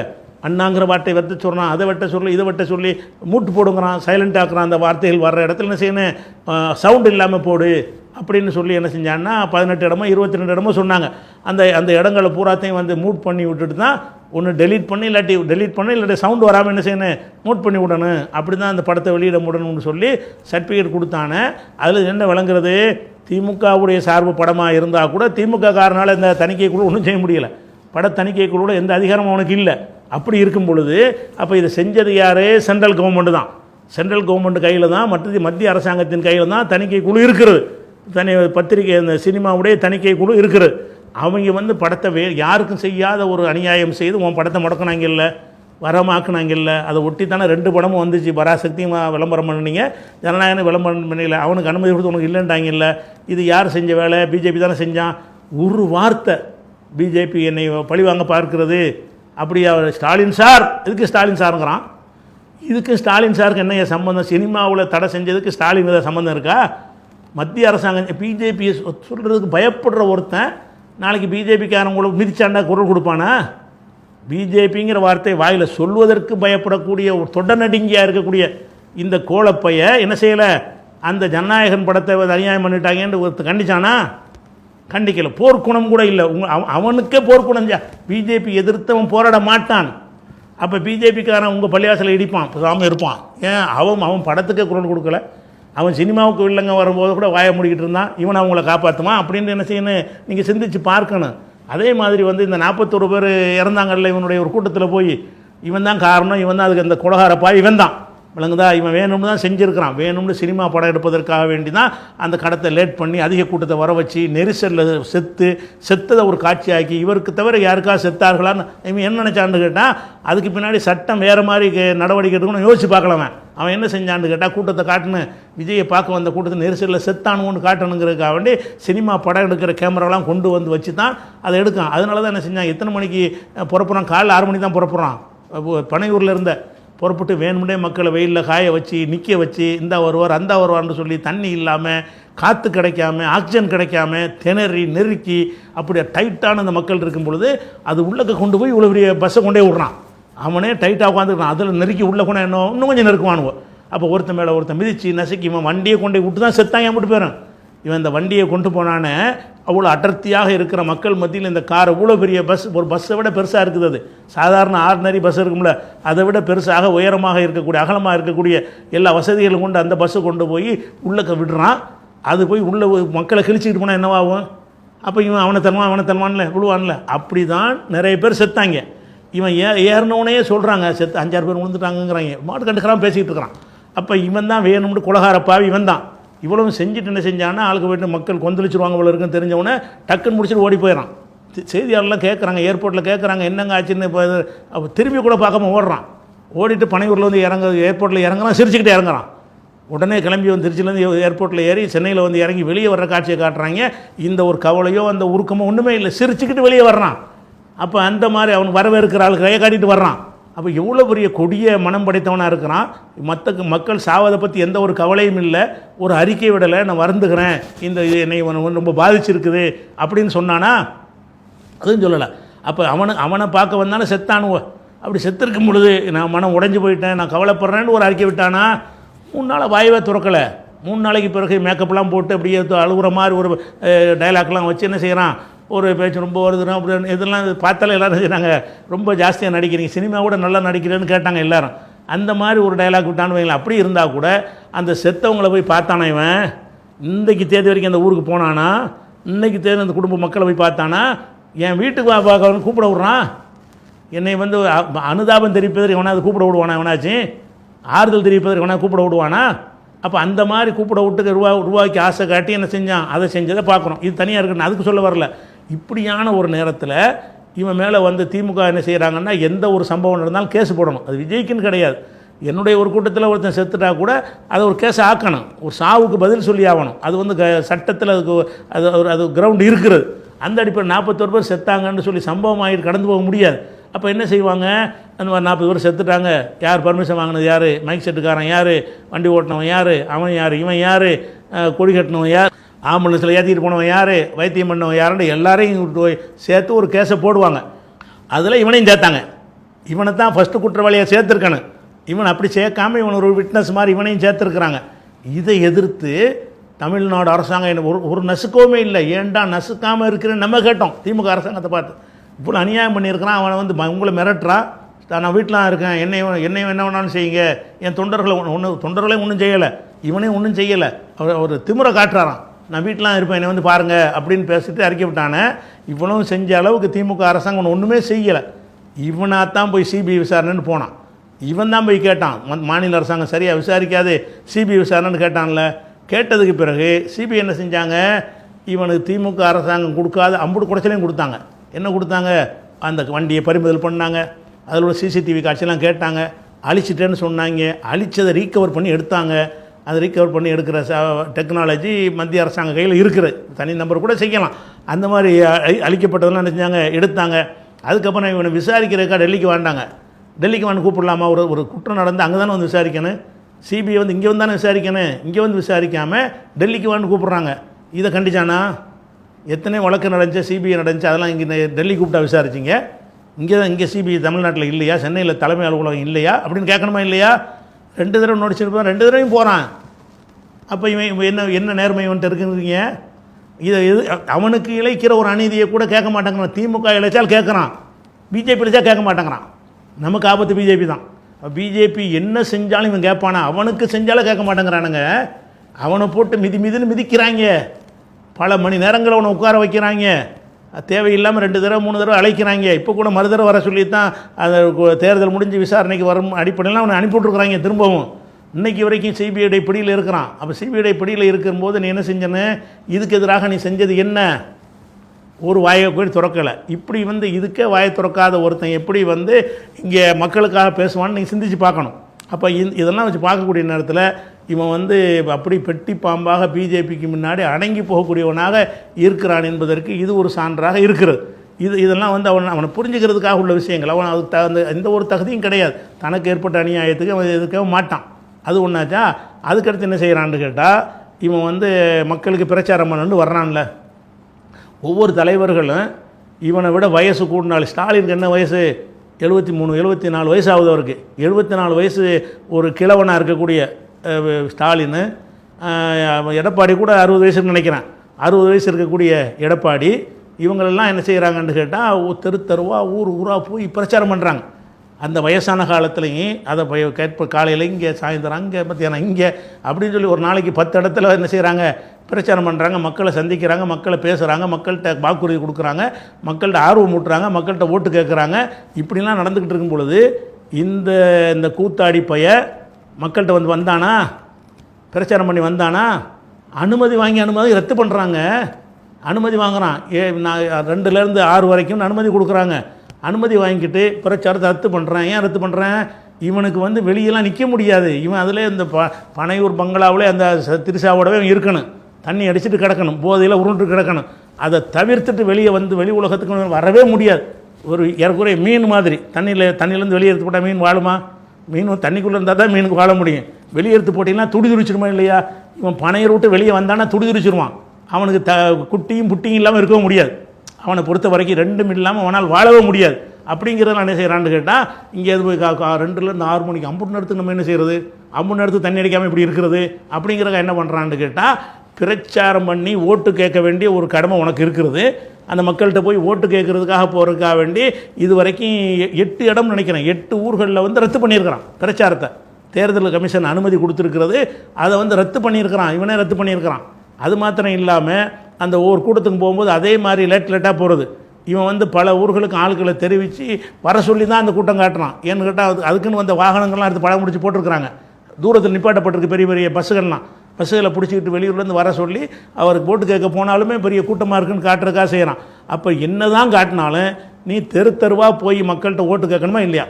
உன்னை நெருங்க முடியாதவன்ட்டு காட்டுறதுக்காக வேண்டி என்ன செய்கிற, இப்போ கூட்டம் நல்லா நிறைஞ்சவனை போகிற விடுவிங்கிற கையை காட்டி ஒடியாந்துடுறான். உடனே ஒடியாந்துடுறான். கையை காட்டிட்டு என்னையெல்லாம் நீங்கள் நெருங்க முடியாது, என்னையெல்லாம் நெருங்க முடியாதுன்னு சொல்லி ஓடி போகிற தன்ட்ட போய் என்னத்தை போய் நாளைக்கு முறையிடுவீங்க? அதாவது மக்கள்கிட்ட சாதாரண ஒரு கூட்டத்தை நோக்கி எனக்கு ஓட்டு போடுங்கன்னு கேட்குறதுக்கு பயப்படக்கூடியவனாக அர்த்தம் இருக்கிறான். சந்திக்க மாட்டேங்கிறான். அந்த மக்கள் இன்னும் சொல்ல போனால் எந்த அளவுக்குன்னு கேட்டால், அந்த பஸ்ஸில் போகிறான்னா ஒரு பஸ்ஸில் போவான், போயிட்டு இப்போ வேன்லேருந்து போய் என்ன செய்வான்னா இறங்கிட்டு அங்கேருந்து ஒரு சைக்கிள் எடுத்துக்கிட்டு அங்கே சைக்கிள் ஓட்டுறான். சைக்கிள் ஓட்டினா அது வீரன் காட்டு. சைக்கிள் நாய் ஓட்ட முடியாது. சைக்கிள் ஓட்டுற பெரிய விஷயமா? சைக்கிள் ஓட்ட தெரியாமல் இவன் இருக்கான். இவன் சைக்கிள் ஓட்டுறான். சைக்கிள் ஓட்டுறன்னு என்ன செய்கிறது, அது அதுக்குன்னு புதுசாக ஒரு சைக்கிள் அதில் கொண்டு வருவாங்க. அது பேட்டரியில் ஓடுற சைக்கிள் மாதிரி தான் தெரியுது பார்த்தா. அதை கூட என்ன செய்யலை, பெடல் போடுற மாதிரி தெரியல. இருந்தாலும் அந்த சைக்கிளை கொண்டாந்து வர்றான்னா, சைக்கிளை கொண்டு வரும் பொழுது ஒருத்தன் ஒரு மாலையத்துக்கு போட்டான். மாலையத்துக்கு போட்டோன்னே அரண்டு போய் வேனில் இறக்கிட்டான். சினிமாவில் வீரம் காட்டியடா, சினிமாவில் காட்டின வீரத்தை விழுந்தது மாலை தானே. என்னப்பான்னு சொல்லி மாலையை காட்டி சைக்கிள் நிப்பாட்டி வச்சுட்டு பேசலாமா இல்லையா? ஒரு மாலையை தூக்கி அவனுடைய தொண்டன் கிறுக்கு போய் ஒருத்தன் போடுறான். அது போட்ட உடனே பதறி போய் வெடிகுண்டு போட்டால் எப்படி இருக்குமோ அந்த மாதிரி அரண்டு போய் வேகமாக ஓடி போய் அந்த கேரவனில் ஏறிக்கிறான், வண்டியில் ஏறிக்கிறான். அதெல்லாம் வீடியோவில் வந்திருக்குது. இவனை என்ன செய்றீங்க, 10 பேர் அடிக்கிறான், 20 பேர் அடிக்கிறாங்கிறீங்க. துப்பாக்கியால் சுட்டால் கூட இப்படி இருப்பார், மேலே குண்டே படாது. துப்பாக்கியால் சுட்டாங்க, கத்தியால் வெட்டினா கூட இவன் வெட்டலாம் படாது. இதெல்லாம் சினிமாவுக்கு சரியாக இருக்கும்.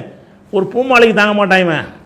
ஒரு பூமாலயத்துக்கு போடுறாங்க, அந்த பூமாலைக்கு பயந்துட்டு போய் ஆடி போய் என்ன செய்கிறான், நடிக்கிறான். அப்போ இவன் ஒரு தைரியம் இல்லாத வட்டி கட்டின கோழை கிட்ட செய்தியாளர், நான் கேட்குறேன், செய்தியாளர் சந்திச்சிருக்கான இது வரைக்கும்? செய்தியாளர்களை இந்த நிமிஷம் வரைக்கும் சந்திச்சிருக்கிறான் அவன்? சந்தித்தது கிடையாது. ஏன்னு கேட்டால் செய்தியாளர் கேள்விலாம் கேட்பாங்க, இது எனக்கு ஜனநாயக கண்டிக்கலன்னு கேட்பாங்க.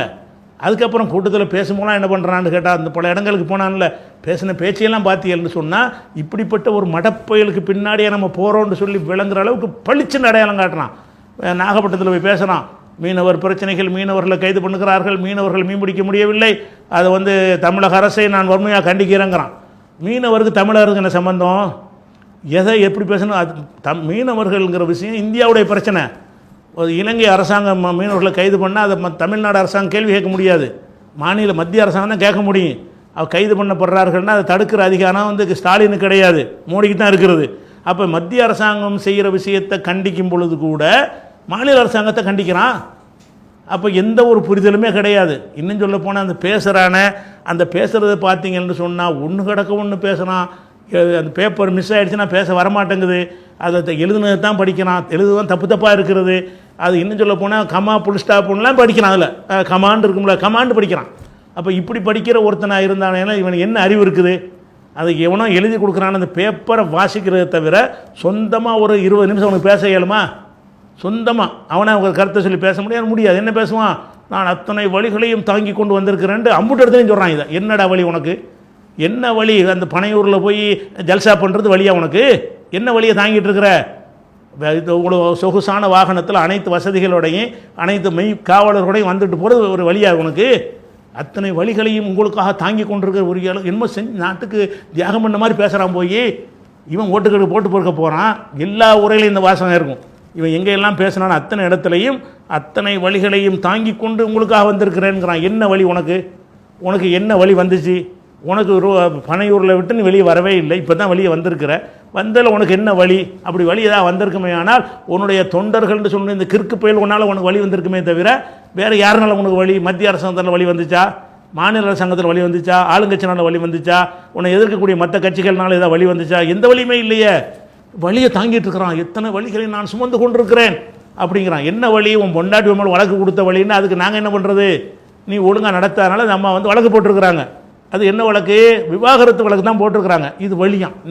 இந்த வழிக்கு மக்களுக்கு என்ன சம்பந்தம் இருக்குது? இந்த வழி அவனா தேடிக்கிட்டதா? மக்களுக்கு சம்பந்தமா? அரசாங்கத்துக்கு சம்பந்தமா? அப்போ இப்படியான ஒரு விஷயத்தெல்லாம் பார்க்குறோம். அப்படி ஒன்றையா பார்த்தோம்னு சொன்னால் இவன் மகா கெட்டவனாக இருக்கிறான். இந்த சினிமாவை கூட இப்போ ரசிகர்கள் அவ்வளோ இருக்கிறாங்கல்ல, அதுக்கெல்லாம் என்ன காரணம்னு கேட்டால் இந்த ஐடி விங்குன்னு ஒன்று வச்சுருக்கிறான். அந்த விங்குக்கு பல லட்சம் பேர் பல ஆயிரம் பேருக்கான சம்பளம் கொடுத்து வச்சுருக்கிறான். வச்சு கொடுத்து என்ன செய்வாங்கன்னு கேட்டால் இவனை பூஸ்டப் பண்ணக்கூடிய விஷயங்களை பரப்புவாங்க. 1க்கு 2 பரப்பு ஒரு பரப்புறதுக்கு 200 பணம் கொடுப்பாங்க. அந்த மாதிரி அதுக்குன்னு சில விஷயங்களை தயார் பண்ணி தான் அவன் படத்தையும் பூஸ்ட் பண்ணுவான். படம் வர்றதுக்கு முன்னாடி 1000 கோடி எட்டியது, 2000 கோடி விற்றது, வெளிநாட்டு உரிமை விற்று தீர்ந்தது, தியேட்டர் கிடைக்கவில்லை, படம் கிடைக்கவில்லை, டிக்கெட் கிடைக்கவில்லைங்கிறதெல்லாம் பரப்புகிறாங்கல்ல. இது எல்லாமே அந்த படத்தை பூஸ்ட் பண்ணுவதற்காக வேண்டி இவனுடைய அடியாட்களை வைத்து காசு கொடுத்து உண்டாக்கப்பட்ட ஆட்கள் இருக்கிறாங்க. அவங்க பரப்புறதை வச்சுக்கிட்டு தான் இதெல்லாம் செய்கிறாங்க. பரப்புரை வச்சுக்கிட்டு அப்படிப்பட்ட ஒரு ஆளாக இவர் 1000 கோடிக்கு போயிடுச்சா? 1000 கோடிக்கு போனால் என்னடா இருக்குது? 1000 கோடி உன்னை ஏமாத்துறான்னு தானே அர்த்தம். சரி, அது போய் இவன் சினிமா விட்றான. அந்த சினிமாவில் இவ்வளவுக்கு தான் விற்கணும்னு நாட்டில் சட்டம் இருக்கா இல்லையா? சினிமா டிக்கெட் என்பது அது ஒரு 100 ரூபா டிக்கெட்டு, 200 ரூபா டிக்கெட்டு, 300 ரூபா டிக்கெட்டு கணக்கு இருக்குது. அந்த அந்த அந்த டிக்கெட்டு அந்த ரேட்டுக்கு தான் விற்கணும், அதான் சட்டம். இவனுடைய சினிமாவுடைய இதை 5000 10,000 விற்கிறாங்களே இல்லையா? இவன் தானே, இவனுக்கு தான் அந்த காசு போகுது. அப்போ அந்த மாதிரி உள்ளதை என்னுடைய சினிமாவை அந்த எவ்வளோ அரசாங்கம் நிர்ணயித்திருக்கிறதோ அந்த தொகைக்கு மேலே கொடுத்து யாரும் வாங்காதீங்க, யாரும் விற்கக்கூடாது. அப்படி யாராவது எந்த தியேட்டராக விற்றீங்கன்னு சொன்னால் உங்களுக்கு அந்த படத்தை தரமாட்டேன், விநியோகிக்க விட மாட்டேன் இப்படி சொல்லியிருப்பானே. ஆனால் உங்களுக்காக கிழிப்பேங்கிறான்ல, அதை நம்பலாம். உங்களுக்காக மக்களுக்காக கிழிப்பேங்கிறான். வந்துக்கிட்டு மக்களுக்காக நான் நிற்பேன், மக்களுக்காக நிற்பேங்கிறான். என்ன மக்களுக்காக நின்ற?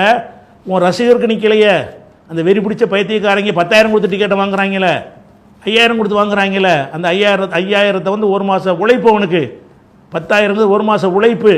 இன்னும் சொல்ல போனால் ஒரு கிற்கு பைய சொல்கிறான், அந்த விஜயுடைய ரசிகர் கிற்கன்னு சொல்கிறான், இந்த 3000 ரூபா ஸ்டாலின் 5000 ரூபா போட்டு விட்ருக்கிறாரு, அதை வச்சு நான் என்ன செய்வேன், படம் ஜனநாயகம் வந்தவுடனே முதல் ஷோ டிக்கெட் வாங்கி உள்ள வாங்குறான். அவங்க அம்மாவுக்கு பணம் வந்துருச்சு போல இருக்குது 5000 ரூபா. இந்த 5000 ரூபா என்ன செய்வானா இவன்? இந்த 5000 ரூபாய் விஜய்க்கு டிக்கெட் சினிமாவுக்கு ஒரு முதல் காட்சியில் பார்ப்பதற்கான 5000 ரூபா டிக்கெட் எடுத்து நான் பார்த்துருவேன், அதுக்கு ஸ்டாலின் நன்றிங்கிறான். 5000 ரூபா கொடுத்து இந்த ஜனநாயகங்கிற படம் வர்றதுக்கு முன்னாடி இவன் சொல்கிறான், இந்த 5000 ரூபா வச்சு நான் என்ன செய்வேன், ஜனநாயகன் வந்த உடனே அதுக்கு படம் பார்ப்பேன்னு சொல்கிறான். அப்போ இப்படிப்பட்ட கேடுகட்டவங்கள இருக்கிறாங்க, அவனால் உருவாக்கப்பட்டவங்களாம் நல்ல மனுஷனாக இருக்கானுங்களா? இந்த மாதிரி ஆளுக்கு வந்தாங்கன்னா இந்த கேள்விகள்லாம் நீங்கள் கேட்கணும். இந்த கேள்வியெல்லாம் கேட்டு என்ன விரட்டி அடிக்கணும். வன்முறையை மூலம் விரட்டக்கூடாது, வாதங்கள் மூலம் விரட்டணும். இதுக்கு பதில் சொல்லிட்டு வா. பொண்டாட்டி இருக்கும்போது இன்னொருத்தியோட வந்தானே அதுக்கு பதில் சொல்லு. ஓம் புருஷன் செஞ்சால் ஒத்துக்குறியா, ஓம் பொண்டாட்டி எப்படி செஞ்சால் ஒத்துக்குருவியா அப்படின்னு அவன்கிட்ட கேட்கணும். பல கேள்விகள் கேட்க வேண்டி இருக்கிறது. இப்படியான ஒரு அடிப்படையில் அவனுடைய ஒரு தன்மை இருக்கிறத பார்க்குறோம். அதனால் எந்த வகையிலையும் இவனுக்கு ஒரு தகுதியே இல்லாத ஒருத்தனை பார்க்குறோம். அவன் உருவாக்கிற ஆட்கள்லாம் பாருங்கள், அவனுக்கு பின்னாடி நிற்கிற ஆட்களை அதை பார்த்தா கூட வெகுஜன மக்கள் என்ன செய்யணும், இப்படி ஒரு கூட்டம் உருவானால் நாடு என்ன ஆகும்? அதை உருவாக்குற அம்புட்டு பயலும் இவன் ஒரு பக்கம் அப்படி இருக்கான்னு சொன்னால், அவனால் உருவாக்கப்பட்ட அம்புட்டு பயல்களுமே இவங்க கை ஓங்குனுச்சின்னு சொன்னால் நாடாக இருக்குமா? இவன் இந்த கிறுக்கு பைய வர்றாங்கிறதுக்காக வேண்டி டிரான்ஸ்ஃபார்மரில் ஏறுறான் ஒருத்தன்.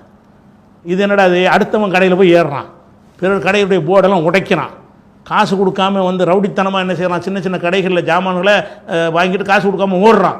இப்படிப்பட்ட அராஜகம் பண்ணுறான். பொது இடங்களில் அமைதிக்கு குந்தகம் விளைவிக்கிறான். போகிற இடங்கள்லாம் அதுவாக தான் இருக்குது. இவன் போடுற காரில் போய் மேலே போய் உழுவுறான். என்ன செய்கிறான், காரில் பைக்கில் போயிட்டு கீழே விழுந்து சாவுறான். அப்போ இந்த மாதிரி ஒரு கிறுக்கன் கையில் ஆட்சி ஆனால் என்ன ஆகுறது? அது மாதிரி என்ன செய்யணும், பொம்பளையில் உள்ள விட்டு பேச விட்றாங்க. பெரும்பாலும் காசு கொடுத்து பேச பொம்பளை தான் அதிகமான இந்த பொம்பளையில் பேசுகிற மாதிரி காட்டுறானே, அதெல்லாம் இவங்க பூஸ்ட் பண்ணி பேச விட்டு அந்த கருத்தை உருவாக்குறாங்க. சில முஸ்லீம் பொம்பளைலாம் பேசுகிறாங்கிறீங்கள, அதெல்லாம் பேசுகிறவ கிடையாது. அவளுக்கெல்லாம் காசை கொடுத்து என் புருஷனை விட விஜய் தான் பிடிக்குன்னு ஒருத்தர் சொல்லிட்டு ஊருக்குள்ளே போக முடியுமா? அந்த புருஷங்காரனும் காசை கொடுத்து இவளும் காசை கொடுத்து பேச வைக்கிறாங்க. அப்படியான ஒரு கேடுகட்டை இவருக்காக என்னவும் செய்ய தயாராக இருக்கிறீங்க. இந்த திரிசா மேட்டு வரும்போதே ஒருத்தி விட்டு பேச விட்றாங்க, நாங்கள் பொண்டாட்டியே கூட இருப்போங்கிறான். அப்படி சொல்லிவிட்டு அந்த வீட்டுக்கு நுழைய முடியுமா, அந்த ஊருக்குள் நடமாட முடியுமா? சொல்கிறான்னா என்ன அர்த்தம்? காசை வாங்கிட்டு காசுக்காக பேசுகிறது, காசுக்காக பேச வைக்கக்கூடிய இவனை பூஸ்ட் பண்ணுறதுக்காக அந்த ஐடிவிங்கன்னு வச்சுருக்கிறாங்க. அந்த மாதிரி சொல்லக்கூடிய விங்குகள் மூலமாக அப்படி ஒரு பில்டப்பை உண்டாக்குறாங்க. இவருக்காக என்னவும் செய்வார்கள், இவருக்காக சாவார்கள், இவருக்காக உசுரை கொடுப்பார்கள், இவர் கொலையை செஞ்சாலும் அவருக்கு பின்னாடி நிற்பார்கள். 41 பேர் கொலை செஞ்சாலும் அவருக்கு பின்னாடி நிற்பார்கள். கட்டின பொண்டாட்டி விட்டு கூத்தியாலோட ஓடி தெரிஞ்சாலும் அவனுக்கு சப்போர்ட்டாக நிற்பார்கள் அப்படின்னு காட்டுற அளவுக்கெல்லாம் அந்த மக்களை காட்டுறான. இப்படியான ஒரு கூட்டம் உருவாகினா என்னாகும்? வன்முறை ஆக்கிடுவாங்க, நாட்டை சுடுகாடாக்கிடுவாங்க. ஒரு பேச்சுக்கு சொல்கிறேன், ஒரு பேச்சுக்கு செஞ்சு இவங்க எல்லாம் சேர்ந்து எம்எல்ஏ ஆகி வந்துட்டாங்கன்னு வைங்க, அப்புறம் என்ன நடக்குங்கிறீங்க? நாட்டில் ரத்த கலரி ஓடும். அதான் பண்ணுறாங்க. ஒவ்வொரு இடத்துலையும் இவங்க கலாட்டா பண்ணுறது, தகராறு பண்ணுறது, ஒரு பிரச்சனை உண்டாக்குறதெல்லாம் பார்த்தீங்கன்னு சொன்னால் ரவுடிகள் அந்த ஜென்ஸுங்கிறாங்கள, அதில் சேர மாட்டாங்க. இவங்க ரவுடி கூட்டம். நேபாளில் உள்ள மாதிரி ஒரு விஷயம் கிடையாது. அவங்களாம் இஷ்யூ பேஸில் வந்தவங்க. இவன் சினிமா கூத்தாடிக்கு பின்னாடி போய்கிட்டு என்ன செய்கிறான், வெறி பிடிச்சி அலைகிறான். அதனால் இவன் ரொம்ப ஆபத்தான இருக்கிற கட்சிகள்லையே இவனுக்கு ஓட்டு போடுறவன் மனுஷ இனத்தில் சேர்க்க முடியாது. ஓட்டு போடுற ஆம்பளையாக இருந்தாலும் பொம்பளையாக இருந்தாலும் இவெல்லாம் மிருக ஜாதிகளில் சேர்க்கணுமே தவிர அதில் உறுப்பினராக இருக்கிறவனை வெக்கி தலை குனிகிற அளவுக்கு நீங்கள் கேள்விகள் கேட்கணும். என்ன தகுதியிலடா அது நீ நம்புறீங்க? சினிமாவில் உள்ளதை நெசம் நம்பிக்கொண்டு சினிமாவில் கூட அப்படி ஒரு பர்சனாலிட்டியும் கிடையாது. ஒரு படம் ஒன்றுமே ஓடலை. அதுக்கு பிந்தி வர படமெல்லாம் பீஸ்ட்லாம் புட்டுக்கிட்டு போயிடுச்சுங்கிறாங்க. பில்டப் கொடுத்தாங்க 1000 கோடி 2000 கோடின்னு. தயாரிப்பாளர்லாம் தலையில் துண்டு போட்டு உன் படத்தை ஓட்ட மாட்டோன்ட்டாங்க. படமும் ஓடலை. எதில் ஓடிக்கிட்டு இருக்குன்னு கேட்டால் இவன் தன்னையை பற்றி பில்டப் படுப்பதற்கு ஆட்கள் நியமித்து வச்சுருக்கிறான். அவங்க என்ன செய்வாங்க, விஜய் அண்ணா வர்றாரு போகிறாரு அப்படிங்கிற மாதிரி அவனை பில்டப் பண்ணி அவனை பொறுத்த சாக்கடையில் பூந்துட்டு நான் முதல்ல பார்க்க வந்தேங்கிறான் ஒரு கிறுக்கு பையன்டா. இந்த மாதிரி ஒரு கூட்டங்கள் உருவாது நாட்டுக்கு நல்லதா? இப்படியான ஒரு கூட்டங்கள் உருவாகுமே ஆனால் என்ன செய்யணும்? அதில் சில ஆட்கள் முஸ்லீம் பொம்பளைகள் வாணியம்பாடி முஸ்லீம்கள்லாம் என்ன செய்கிறீர்கள் அப்படிங்கிற மாதிரி கேட்குறான். அதெல்லாம் ஒன்றும் செய்ய முடியாது. நீங்களும் உங்களுக்கும் அதில் பங்கு இருக்கிறது. நீங்களும் சினிமா பக்கம் போனீங்க, சினிமாவை நெசம் நம்புனீங்க, சினிமாவுக்கு ஆதரவாக விமர்சனம் பண்ணுறீங்க, சினிமாவை பற்றி பேசுகிறீங்க, நீங்களும் சினிமாவை பார்க்குறீங்க. இந்த சினிமாங்கிற முசீபத்தை வாழ்க்கை மாதிரி ஆக்கி வீட்டில் உட்காந்துட்டு அவளையும் வச்சுக்கிட்டு உன் மகளையும் வச்சுக்கிட்டு நீ அந்த சினிமாவை பார்க்குற, அதில் அவன் நடிக்கிற காட்சியை பார்க்குறா, உள்ளத்தில் பதிய வைக்குது. இந்த சினிமா மோகத்திலிருந்து அவன் மட்டும் விடுதலை ஆனால் பத்தாது. நீங்களும் விமர்சனம் பண்ணி கேள்வி கேட்குறீங்களே, நீங்கள் தான் சினிமா பார்க்குறீங்க, நீங்கள் தான் அந்த சினிமாவை ரசிக்கிறீங்க. சினிமாங்கிற முசீபத்தில் உள்ளதை அது வாழ்க்கைங்கிற அளவுக்கு ஆகி போயிடுச்சா இல்லையா? அப்படி இருந்தால் இந்த மாதிரியான கேடு கெட்டவர்கள் தான் உருவாவார்கள். அதனால் இதில் ஒரு இடத்தில் கூட டெபாசிட் கூட வாங்காத அளவுக்கு என்ன செய்யணும், அவங்களுக்கு எதிராக நம்ம களமாடணும். அனைவரும் கடமை இருக்குது. ஏன்னா அதனால் இருக்க முடியாது. இவனுடைய ஆளுக்கு ஓட்டு கேட்டு வந்தார்கள்னு சொன்னால் ஓட்டு கேட்க வர்றவன் வெக்கப்படுற அளவுக்கு நான் சொன்ன கேள்வியெல்லாம் கேட்கணும். வேற ஒன்றும் கேட்க வேணாம். இந்த கேள்விக்கு அவன் பதில் சொல்லு, ஏன் வாயை திறக்காமல் இருக்கிறான் அப்படின்னு கேட்கணும். இப்படி எக்கச்சக்கமான இந்த கொஞ்ச காலத்திலேயே இவனுடைய விமர்சனங்கள்லேயே அவ்வளோ பட்டியல் போடலாம். ஒரு 3 மணி நேரத்துக்கு பேசுகிற அளவுக்கு இவனுடைய சரக்குகள் இருக்குது. எந்த ஒன்றையும் சிஸ்டமேட்டிக்காக செய்ய மாட்டான். எந்த உதாரணத்துக்கு நோன்பு திறக்கிற நிகழ்ச்சி நடத்தினா போன வருஷம் நோன்பு திறக்கிற நிகழ்ச்சி எப்படி நடத்தினா, ஒரு 1000 பேர் கூடக்கூடிய ஒரு இடத்த பிடிச்சிக்கிட்டு 10,000 பேருக்கு டோக்கன் கொடுக்குறான். 1000 பேர் தான் அந்த இடத்துல கூட முடியும், நோன்பு திறக்க முடியும். இவன் என்ன செய்கிறாங்கன்னு கேட்டால் 10,000 பேருக்கு டோக்கன் கொடுக்குறான். 10,000 பேருக்கு நீ எப்போ கொடுக்கணும்? 10,000 பேர் கொள்ளளவு இருந்தால் தான் கொடுக்கணும். 10,000 பேருக்கு நீ அரேஞ்ச்மெண்ட் பண்ணால் தான் கொடுக்கணும். அரேஞ்ச் பண்ணது 1000 பேருக்கு, 9,000 பேர் கூட வர சொல்கிறான். எதுக்காக வேண்டி? அவரை கூட்டம் பார்த்து நெரிசலில் அப்படி அலமோதுது. அவரை பார்க்கறதுக்காக வெளியே நிற்கிது. அவன் கத்துறான், ஏன்டா நீங்கள் டோக்கன் கொடுத்தானே நான் வந்தேன், ஏன்டா எனக்கு தந்தீங்கன்னு கேட்குறான் வெளியே நின்றுக்கிட்டு. அப்போ ஏன் டோக்கன் கொடுத்த? அப்போ இவனை நோக்கம் வழங்குதா? இவன் என்ன செய்வான்னு கேட்டால் 1000 பேருக்குள்ளே ஏற்பாடு பண்ணிக்கிட்டு 10,000 பேர் வர சொல்லுவான். அப்போ 9,000 பேர் என்ன செய்வான், உள்ளே போகிறதுக்கு முட்டிக்கிட்டு நிற்பான், அடிச்சுக்கிட்டு போவான். அப்போ என்ன ஆகுன்னு கேட்டால் இவருக்காக என்னவும் செய்ய தயாராக இருக்கிறார். அதை உண்டாக்கணுமா? அதை உண்டாக்குறக்கா நீங்கள் டோக்கன் கூட வந்திருப்பானா? எவனுக்கு டோக்கன் கொடுத்து அவனை தவிர யார் வரக்கூடாதுன்னு வரைக்க உடனே எவனும் வரப்போகிறதில்ல. டோக்கன் 1000 பேருக்கு கொடுத்துவிட்டு 10,000 பேருக்கு சாப்பாடு 1000 பேருக்கு ஏற்பாடு பண்ணிவிட்டு 10,000 பேருக்கு டோக்கன் கொடுத்தாயனால் அந்த 10,000 பேர் வாசல் நிற்கத்தானே செய்வான். அதை ஒரு விளம்பரமாக்குவான். அதே மாதிரி அம்பேத்கர் புஸ்தகம் வெளியிடணும் அப்படி தான் செஞ்சான். அந்த புஸ்தகத்தை வெளியிடுறதுக்குன்னு யாருக்கு அனுமதி அது இல்லாமல் வெளியில் வந்து பெரிய கூட்டத்தை வர வச்சுட்டான். எல்லாம் எப்படி இந்த மாதிரி தான் டோக்கன் கொடுத்து வர வைக்கிறது. அப்போ ஆட்களை வர வச்சு எனக்காக என்னவும் செய்வார்கள் என்ற ஒரு கருத்தை உண்டாக்குவதற்கு அம்புட்டு எம்ஜிஆர் ரசிகர்களை செஞ்சாங்களே அந்த காலத்தில், அம்புட்டு வேலையும் இவன் பண்ணி வச்சுருக்கிறான். இவனை வந்து அப்படி சுற்றி தூக்குறளவு இவன்ட்டு எந்த ஒரு நட்பண்பாவது இருக்குதா? இவன்ட்டு தூக்கி பேசுகிற அளவுக்கு ஒரு பர்சனாலிட்டி அழகு இருக்குதா? ஒரு வீரம் இருக்குதா? ஒரு போராட்ட குணம் இருக்குதா? ஒரு அறிவு இருக்குதா? அவன் பேசுகிறது அவன் சொந்தமாக பேச இயலுமா? எல்லாமே பொய். அவன் பேசுகிற அம்புட்டுமே இன்னொருத்தர் எழுதி கொடுக்குறான். எழுதி கொடுக்குற முட்டாப்பை எழுதி கொடுத்தான்னா அது அப்படியே படிக்கிறான். பொய்யாக இருக்கிறத படிக்கிறான், தப்பாக படிக்கிறான், எழுத்து பிழையோடு அப்படியே சேர்த்து படிக்கிறான். அந்த மாதிரி ஒரு நிலையில் இருக்கிற ஒருத்தனை வந்துக்கிட்டு ஆச்சரியம் என்னென்னு கேட்டால், உலக நாடுகள் பார்த்தாண்டு வைங்க, இந்த கிறுக்கு பயிலுவ மாதிரி உலகத்தில் எந்த சமுதாயம் இருக்கான்னு முடிவுக்கு வந்துடுவான். இப்படி மாடா இருப்பாங்க. என்னத்தர அவன்கிட்ட பார்த்துட்டீங்க. எம்ஜிஆருக்கு பின்னாடி கொஞ்சம் பேர் போனாங்களே, அதையாவது ஏற்றுக்கிற முடியும். ஏன்னு கேட்டால் அவர் வந்து ஒரு 40 வருஷமாக பொது வாழ்க்கையில் இருந்தார். போராட்டங்களில் கலந்து கொண்டார், சிறைக்கு போனார், அந்த கட்சி அறிவித்த பல நல்லதுகளில் கலந்துக்கிட்டார், கட்சியுடைய மீட்டிங்களில் போய் கலந்து கொண்டார், பேச்சலாராக போனார், கட்சிக்காக பிரச்சாரம் பண்ணார், ஊராக போய் தேர்தல் பிரச்சாரம் பண்ணார், வெள்ளம் புயல் மழை எது வந்தாலும் கோடி கோடியாக அந்த காலத்தில் அள்ளி அள்ளி கொடுத்தாரு, வள்ளண்டு பேர் வாங்கினார். சினிமாவில் கூட தன்னை நல்லவனாக காட்டுற மாதிரி மட்டும்தான் நடிப்பார். இவன் எப்படி நடிப்பான்? தண்ணி அடிக்கிற மாதிரி நடிப்பான். இவனுடைய சினிமாவில் கூட உன்னை நல்லவனாக உருவாக்குற மாதிரி நடிச்சிருக்கான எம்ஜிஆர் மாதிரி. எம்ஜிஆர் புகைப்பிடித்து எம்ஜிஆர் நீங்கள் பார்க்க மாட்டீங்க. வந்து விபச்சாரம் பண்ணுற மாதிரி எம்ஜிஆர் நீங்கள் பார்க்க மாட்டீங்க. கடத்தல்கார மாதிரி எம்ஜிஆர் பார்க்க மாட்டேன். கடத்தல்கார மாதிரி பார்க்குறதா இருந்தால் 2 எம்ஜிஆர் ஆக்கிடுவாங்க. ஒரு கடத்தல்காரன் அதை தட்டி கேட்குற இன்னொரு எம்ஜிஆர் பேலன்ஸ் பண்ணி தான் செய்வார். அந்த மாதிரி உள்ள நிலையில் இருக்கும். இவன் என்ன செய்கிறான்னு கேட்டால், போதைப் பொருள் கடத்தலுக்கு செய்கிறது, போதை விற்கிறது, தண்ணி அடிக்கிறது, கொலை செய்கிறது, இது மாதிரி ரவுடித்தனம் பண்ணுறது, இப்படியெல்லாம் இவனை தன்னை காட்டுறான. இப்படி வந்து உன் புள்ள இருந்தால் ஒத்துக்குருவியா? உங்கள் அண்ணன் தம்பி இப்படி இருந்தால் ஒத்துக்குருவியா? உங்கள் அப்பா இந்த மாதிரி இருந்தால் ஒத்துக்குருவியா?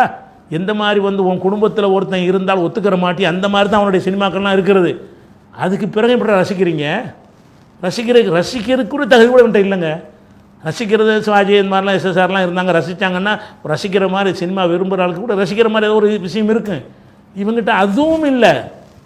நமக்கு ஆச்சரியமாக இருக்கிறது, இப்படி ஒரு கேடுகட்ட கூமுட்டைகள் உலக சமுதாயத்தில் இருக்குதா?